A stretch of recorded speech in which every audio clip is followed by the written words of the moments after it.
of Cosmic Conversations. I am your hostess, Marla Martenson, and I am with an amazing woman I just met recently. Her name is Danushia Kaczmarek. Hey, Danushia, how are you? Hi there. Good to be here. Hey, she's coming to us from Britain, so if she's a little fuzzy at times, yay! If she's a little fuzzy at times, that's why, but I wanted to do this interview. All right, so Danushia is an inspirational, motivational speaker. She is a mentor and guide. She is a quantum matrix energy healer, an alchemist, an author, and a channeler. So you know how I love the woo-woo people.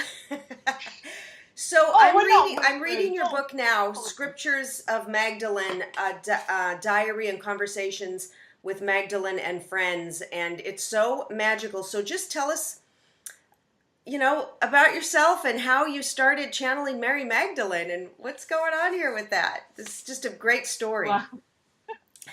It is. It's a great story, yes. Well, I've always been connected to Source since being a child. And I suppose the channeling came on much later on in life. And my connection with her was actually after I had a heart opening back in 2013. And that's when her frequency come in really big and strong. And it was actually coming in with the Essene community, which is what she was part of with Yeshua. And some people know him as Jesus. And obviously the whole tribe that's with them as well, because it was a very large community. So basically just connected with her through there. And it was, wow, just being blown away with information and connections and literally feeling it and being it. And it was just absolutely wonderful. And that became the start of my journey for my book. Now, so when you say you were connected as a child, did you used to see spirits, or did you hear things, or did you see auras around people? How did that look? What did that look like for you? Well, for me, I used to see past, present, future. It'd be around people, and then you're getting to know them. You're seeing visions about them, you know, in the personality, maybe what they've experienced, what they've done. And really, I didn't have anybody to express it with. So basically, I did keep it pretty within and, you know, quite isolated. And a lot of the time, I was running away from it, pretending it didn't exist. Like that. It's not happening. And just, you know, just try to live a 3D life and a normal life. But obviously it was always there. And so how did your parents feel about this? Or you said you really didn't express it. Did they see that you were a little bit of a different child, though, or you really were able to conceal it totally? Well, yes, it wasn't that kind of family unit, really. It was very isolated, non-communicative. So nobody would have noticed if I did do anything anyway. So okay. It really wouldn't have mattered. So no, it was all, no, it's just isolated. I was just in my world, in my space, knowing these things. And then I suppose for a lot of people, when you feel like that, because everybody has experiences as children or seeing things or feeling things. Right. And if there's nobody to express it to, or they say, no, don't be so silly, it's your imagination, don't be stupid, you know, well, then you don't believe in yourself. You're like, maybe it's not. Right. Well, I know people, intuitives and psychics and everything, they say, you know, when children have imaginary friends, they really are, you know, seeing angels, or they're talking to other beings. And I remember I did have an imaginary friend. It was a rabbit, I guess, because I would tell my uncle, hey, you're going to step on my rabbit. But then recently when I told my mom, I said, do you remember that? And she goes, oh, you had all sorts of imaginary friends. But I don't remember that. I mean, I just kind of remember the rabbit, but I don't remember a bunch of other friends. But so maybe I really was seeing a rabbit. Yeah, and you have some rabbits in your book. There's some rabbits, pictures of rabbits, and I love that. They are the hares. The hares, not rabbits. Yeah, the hares. Yeah, it's interesting because Magdalene just brought some energies in, because even though it's a channeled book, it's not a book about Mary Magdalene. It's not about the Bible, the past, religion. She's working the energy of through the heart. And I know you've done many channelings on your show as well. And I know there's labels of channeling, trans channeling, all these different things, mediumship. To me, it's just simply source energy coming through and your heart is wide open, that you just allow it through. whatever it is, whether it's a voice, precise words, dictated music, whether it's symbols, glyphs, even that sound, colours, everything is a transportation of how it comes through. And obviously the clearer the message is usually, as people say, it's more channeled. But a lot of people don't know the channeling anyway. They could be really creative in art or woodwork or anything like that, and they're thinking, wow, did that just happen? I've created that. And that's a way of channeling as well, isn't it? Yeah. It's different ways. Yeah, that's beautiful. So and so tell it, you had something happen health-wise to you a few years back. Tell us about that. Yes, and I love shouting out about it because it's just giving people hope as well. I had chronic fatigue syndrome for 8 years, and some people call that ME as well, stroke ME. So I had that for 8 years, which was very tough. And I've actually just started to do on my YouTube just to take people through the journey. So I've started at the beginning, and I'm just taking them through the whole 8 years and obviously to where I am today. But after the 8 years, I actually had a heart attack, but I call that my heart opening because I don't want to focus on the negatives and the pain and the trauma and the shock. But that was my point of my heart just went boom, boom, like an explosion, to let in so much frequency. And obviously for me, I'm on a mission and I'm doing it. Yeah, I mean, and you look so healthy and vibrant, and it seems like you just, bounced back and came through, and that Mary Magdalene frequency, I'll bet that's very healing. Yes, well, they all are as well, and I suppose it's just a lot of self-healing as well. It's finding out about yourself, and that's any healing on any level for anybody. It's about self-love, isn't it? So we all need guidance, support, or if there's healers out there, but everything does come from us. And just to see for myself, even though I've healed, I've had to use other energies, whether it's Magdalene, other planets, planes, energies coming in, whether it's just homeopathy, natural remedies around me. But it's always me ready to accept, to heal, to mend, to release shadows, anything doesn't serve me anymore, which obviously I have, and I still continue to this day. Yeah. That's beautiful. Now, what is, so it's interesting because when we spoke, I think last week, I was talking about this woman, Tina Louise Spalding, who is channeled on my channel, on my YouTube channel, and she brings through Jesus and Mary and Magdalene but they do talk about the history, what happened and all of that. And so when she comes through you, what sort of a message? She's not talking about that. What is her main message? Is she giving things that we can do in this chaotic time, or what is her main message for us coming through you? The main message, because there's been so many messages, I mean, it's been messages over years, so you can imagine it's like you're having just as saying you're having your dreams all the time, it's like you're having a daily dream, so it's like a daily message over years.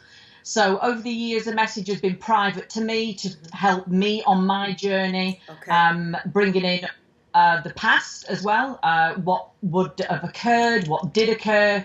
That's got to come through me for my way of understanding and my messages to give out. But it's through the book as well. Mainly it's about love. It's how you connect with your heart. And basically the book is a self-development book. It's self-care, self-healing. And it's as a diary, so it comes in 4 parts.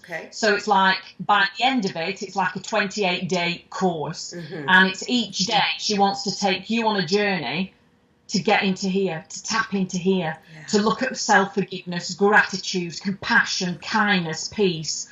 And when she's doing it all, so it's a bit like she's asking questions, but as a diary format, she's bringing me on the journey, and I'm having to be vulnerable, and I'm having to really expose myself. And in each book, it gets deeper and deeper and deeper of how I've experienced my life, things that are negative to turn into a positive, because I suppose it's just finding that you're helping other people when you're vulnerable enough and you're open enough, and it does take courage. It really helps other people on their journey, because they're like, well, yes, there's hope, and yes, I can do this, and seeing that self-belief that we all experience things and we're all just trying to get to that next step. Right. And people are there's so much fear around the world too, and we wanted to talk about, when I mentioned that we were going to talk about this, the chemtrails that I see above my head every single day, and sometimes I start crying. It's so stressful for me to see them spraying day and night all day. And some people will say no, they don't even know about it. Some people I'll mention to it, and they have no idea what I'm talking about. And then other people are like, oh my God. And then there's a chemtrail group, which I'll post this, hey everybody in the chemtrail group on Facebook. I wanted to talk about this because most of the conversation in that group, where there's I think over 1,000 people, it's fear, it's oh my God, and we're posting pictures, look how much they're spraying today, they're trying to kill us. And what is it that you can suggest, and you've channeled all this wonderful, amazing stuff, and you had some words of wisdom and ideas for us, instead of just freaking out, what we can really do, or to soothe ourselves or make ourselves feel better? I just think it's really important, like, of anything that you're looking at. So we're talking about the chemtrails right now. When you have an emotion, it's being aware of that emotion. So if you're angry or you're peed off or you're like, we need to rebel, we need to fix this, you're observing and you're aware of your own emotion. And through that, sometimes, it is positive, because then people become activists, or they get groups together, and how can we fix it and solve it, which I think it does have a positive element. But when you start to just, I suppose, repetitive behaviour of anger and disbelief and, disapproval, it doesn't always get you to the next step, and it doesn't heal and resolve. So through visions that I've had over many years, and it's how I treat many things in my life, is to put something positive in it. So you're aware of your negativity or your anger, that's great, you're aware of it, but let's turn it around. So the image I had when you mentioned it to me was to simply, so the chemtrails are up. It's you with your inner wisdom and your inner power and your absolute love from your heart. You can even imagine yourself like an angel, whatever that is, or any power, energy of light and love, is to put your hands up to the chemtrails, even if you have to use your mind's eye and use it as a meditation, and you just saying, you will not affect us, you will not poison us, the poison will go to source. Putting the light in there, fill it with rose petals, put rainbows in there. Right. It's using any kind of imagination of anything that's positive, and through that, it's through intention, positivity and love. That is profound. Okay. And I suppose we know, even worldwide, when people sit and meditate on somebody, or when somebody's saying, "Oh, I've got somebody ill in hospital, can you send them love," or whatever, we know it really helps. Yes. Even to help them through the transition, not necessarily heal them, but just help them through a transition, to make it more courageous and peaceful. So to me, it's always intention, thought, positivity, and put that in there. Yeah. That's great. If we all do this, thousands of us, and then maybe millions, if we get this idea to do that, we can transform it, because we do feel bombarded everywhere. We say, oh, they're putting Roundup on everything. They're, Monsanto and chemtrails, and everything's poison. So we just feel can't stop but think about it. And of course, when we put our attention on something, it gets bigger. So absolutely, it's focusing on it, so it's expanding it, and it's like giving a heartbeat. It's beating, so it's detracting the energy and making the heartbeat in a different way, and it makes you feel good as well. It makes you feel, I'm doing something really good to you. Yeah, even because we do feel helpless. Yeah, it's like we do feel helpless. At least, like, let's say we talked about being vegan. I'm vegan to help the animals. At least we feel okay. We literally can't stop it, all this abuse going on, but we can take our part and not buy the products, not eat the products, maybe share our experience, and then some of my friends have become vegan on Facebook from what I shared. So you feel, okay, well, I'm doing something. There's something that's a little bit maybe better, but with things like that, spraying, and we have no control. So the way we can at least feel like we're doing something is that heart, pouring love into it, visualizing and using a spiritual technique. Absolutely. Yeah. Well, I do that with everything. I'm always blessing, whether it's my food, my water, wherever, whatever. If I've walked past, if I'm in a shop and I've walked past the food, the meat section, and I've seen everything in packages, I've just sent it love and positivity and blessed the animals and any torture or anything.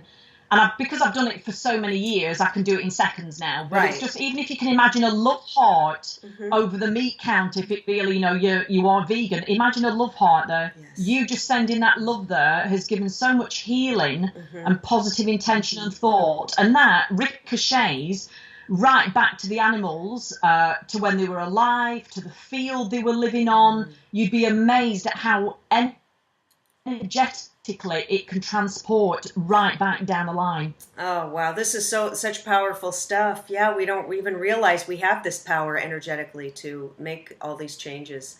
So that's amazing. So tell us, and you guys, all of Danushia's links are below, so you can get her book and check out what she's doing and connect with her on Facebook and everywhere, which is great. So let's all energetically try to change things with our vibration, with our thoughts, with our images, and see what happens. And thank you so much. And let me know, you guys, what's going on with you, or what are you going to do energetically now? Are things feeling a little shifted? All right. I look forward to your comments. And until next time, bye, everyone. Bye.